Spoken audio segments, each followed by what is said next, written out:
April 22ರಂದು ನಡೆದ ಪಹಲ್ಗಾಮ್ ಭಯೋತ್ಪಾದಕ ದಾಳಿಯ ಬಳಿಕ ಪಾಕಿಸ್ತಾನದ ವಿರುದ್ಧ ತೀಕ್ಷ್ಣ ಕ್ರಮಕ್ಕೆ ಮುಂದಾಗಿದ್ದ ಭಾರತ 1960ರ ಸಿಂಧೂಚಲ ಒಪ್ಪಂದವನ್ನು ತಡೆಹಿಡಿಯುವುದು ಸೇರಿದಂತೆ ಪಾಕಿಸ್ತಾನದ ವಿರುದ್ಧ ದಂಡನಾತ್ಮಕ ಕ್ರಮಗಳನ್ನು ತೆಗೆದುಕೊಂಡಿತ್ತು.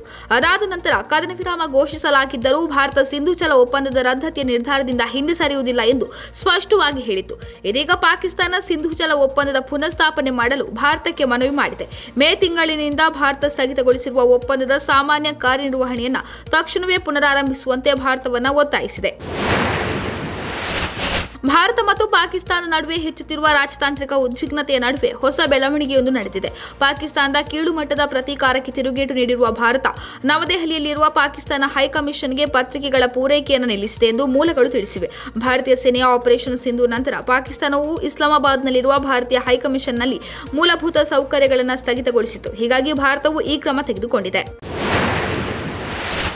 ಸುಂಕದ ಬಗ್ಗೆ ಭಾರತ ಮತ್ತು ಅಮೆರಿಕ ನಡುವೆ ವಿವಾದವಿದೆ. ವ್ಯಾಪಾರ ಒಪ್ಪಂದದ ಬಗ್ಗೆಯೂ ಮಾತುಕತೆ ನಡೆಯುತ್ತಿದೆ. ಈ ಮಧ್ಯೆ ಪ್ರಧಾನಿ ಮೋದಿ ಅವರ ಅಮೆರಿಕ ಭೇಟಿ ಬಗ್ಗೆ ಪ್ರಮುಖ ಮಾಹಿತಿ ಹೊರಬಿದ್ದಿದೆ. ಪ್ರಧಾನಿ ನರೇಂದ್ರ ಮೋದಿ ಅವರು ಮುಂದಿನ ತಿಂಗಳು ಅಂದರೆ ಸೆಪ್ಟೆಂಬರ್ನಲ್ಲಿ ಅಮೆರಿಕಕ್ಕೆ ಭೇಟಿ ನೀಡಬಹುದು ಎನ್ನುವ ಮಾಹಿತಿ ಲಭ್ಯವಾಗಿದೆ. ಡೊನಾಲ್ಡ್ ಟ್ರಂಪ್ ಪ್ರಧಾನಿ ಮೋದಿ ಅವರೊಂದಿಗೆ ದ್ವಿಪಕ್ಷೀಯ ಮಾತುಕತೆ ನಡೆಯಲಿದೆ ಎಂದು ಹೇಳಲಾಗುತ್ತಿದೆ.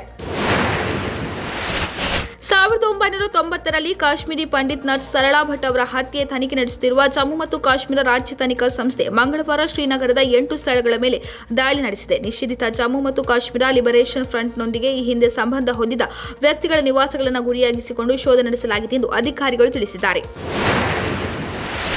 ಬಿಹಾರದಲ್ಲಿ ಮತದಾರರ ಪಟ್ಟಿ ವಿಶೇಷ ತೀವ್ರ ಪರಿಷ್ಕರಣೆ ವಿರೋಧಿಸಿ ಸಂಸತ್ ಭವನದ ಸಂಕೀರ್ಣದಲ್ಲಿ ಇಂಡಿ ಒಕ್ಕೂಟದ ಸಂಸದರು ಟಿ ಶರ್ಟ್ ಪ್ರತಿಭಟನೆ ನಡೆಸಿದರು. ಪ್ರತಿಭಟನೆ ವೇಳೆ ಟಿ ಶರ್ಟ್ ಮೇಲೆ ಮುದ್ರಿಸಿದ್ದ 124 ವರ್ಷದ ಮತದಾರರು ಎನ್ನಲಾದ ಮಹಿಳೆ ಪ್ರತ್ಯಕ್ಷವಾಗಿದ್ದಾರೆ. ಮಾಧ್ಯಮಗಳೊಂದಿಗೆ ಮಾತನಾಡಿರುವ ಆಕೆ ತನ್ನ ನಿಜ ವಯಸ್ಸನ್ನು ಬಹಿರಂಗಪಡಿಸಿದ್ದಾರೆ. ಜೊತೆಗೆ ರಾಹುಲ್ ಗಾಂಧಿ, ಪ್ರಿಯಾಂಕಾ ಗಾಂಧಿಗೆ ತರಾಟೆ ತೆಗೆದುಕೊಂಡಿದ್ದಾರೆ.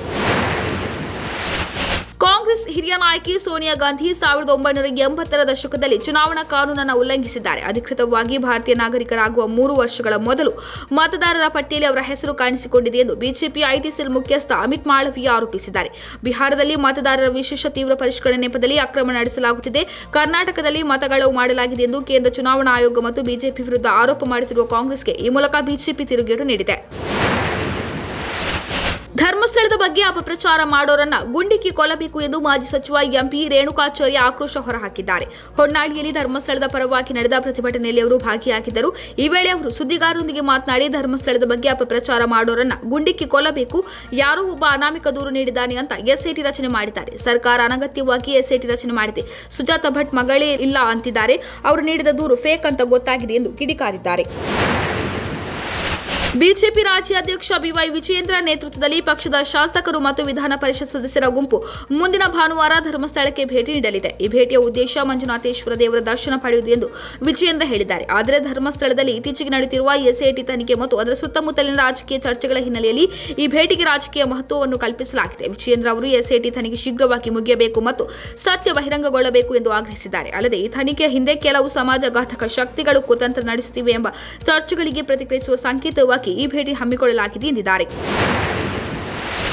ಉತ್ತರ ಕನ್ನಡ ಜಿಲ್ಲೆ ಕಾರವಾರ ಕಾಂಗ್ರೆಸ್ನ ಶಾಸಕ ಸತೀಶ್ ಸೈಲ್ ನಿವಾಸದ ಮೇಲೆ ಬುಧವಾರ ಬೆಳ್ಳಂಬೆಳಗ್ಗೆ ಜಾರಿ ನಿರ್ದೇಶನಾಲಯ ಅಧಿಕಾರಿಗಳು ದಾಳಿ ಮಾಡಿದ್ದಾರೆ. 6 ಕಾರುಗಳಲ್ಲಿ ಬಂದಿರುವ 24ಕ್ಕೂ ಹೆಚ್ಚು ಇಡಿ ಅಧಿಕಾರಿಗಳು ಸತೀಶ್ ಸೈಲ್ ನಿವಾಸದಲ್ಲಿ ದಾಖಲೆ ಪರಿಶೀಲನೆ ನಡೆಸುತ್ತಿದ್ದಾರೆ. ವಿಧಾನಸಭೆ ಅಧಿವೇಶನ ನಡೆಯುತ್ತಿರುವ ಕಾರಣ ಶಾಸಕ ಸೈಲ್ ಬೆಂಗಳೂರಿನಲ್ಲಿದ್ದಾರೆ. ಅಕ್ರಮ ಅದಿರು ಸಾಗಾಟ ಪ್ರಕರಣದಲ್ಲಿ ಜೈಲು ಶಿಕ್ಷೆಗೊಳಗಾಗಿದ್ದ ಸೈಲ್ ಸದ್ಯ ಜಾಮೀನಿನ ಮೇಲೆ ಹೊರಗಿದ್ದಾರೆ.